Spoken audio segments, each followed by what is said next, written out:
Origin of the New Year tree. Once upon a time, demons invaded the land of the living and used their powers to oppress the people. They would take up all the land and force people to rent the land from them if they wanted to cultivate it for crops.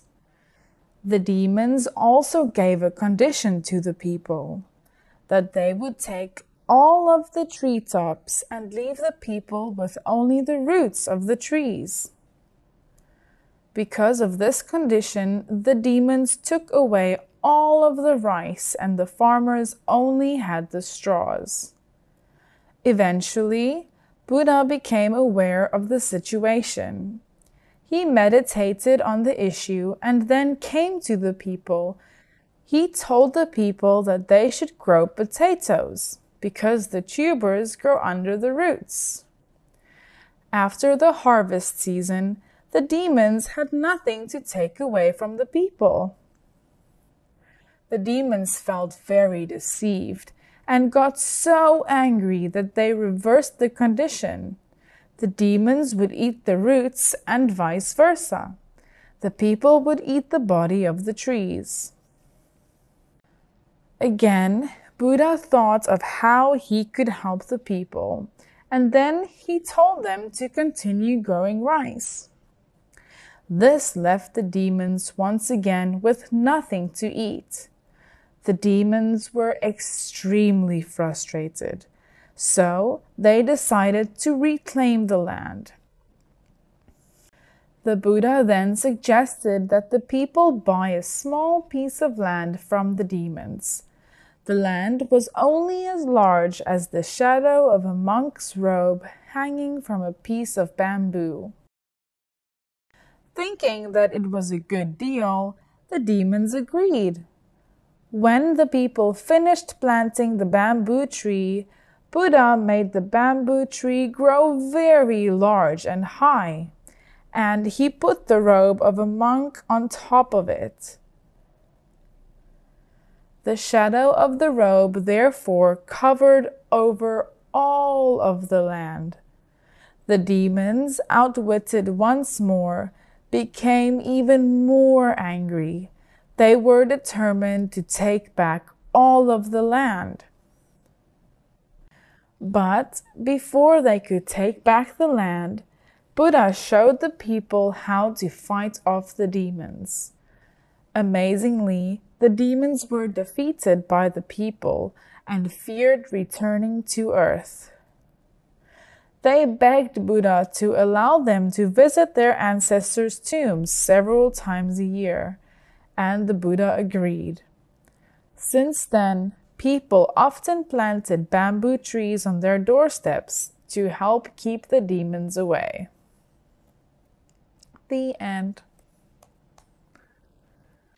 The story about square sticky rice and round sticky rice, or bánh chung, bánh dày.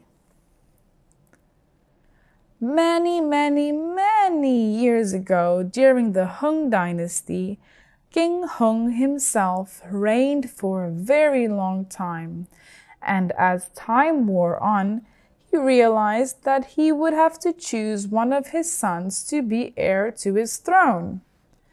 Since so many of his sons were already of age, and each one a worthy prince, choosing an heir was extremely hard. So, the king decided to host a contest. To whomever won, he would make them the new king.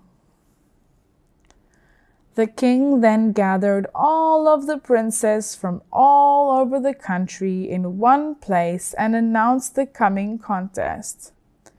King ŏNG declared that each son would need to cook something for the ancestors. The son who prepared the best dish would become the winner. After hearing their father's announcements, all of the princes began to search for the most valuable foods across the land, except for Prince Langlio.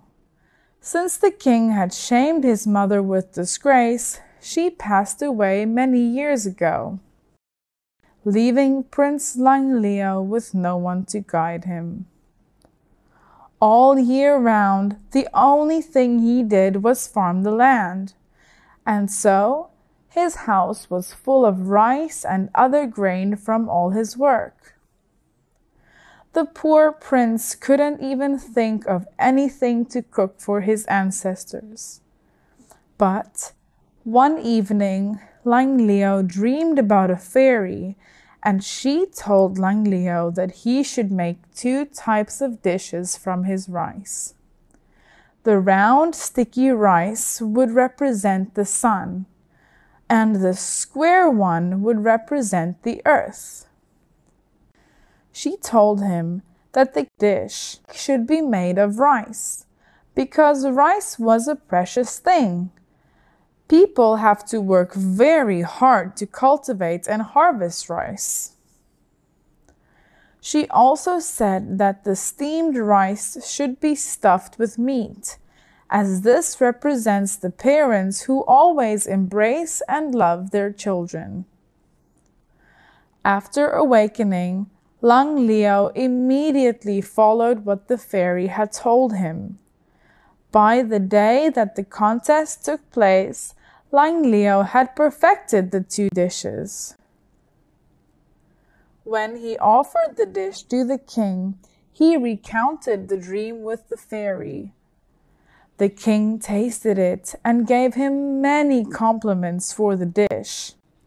And so, King hdŭng chose Prince Langleo as the winner of the contest and heir to the throne. The king was extremely satisfied with Langleo's round and square figures idea, as they were made from the most precious ingredient, rice, and they represented the earth and the sun, as well as the love between parents and children. The end.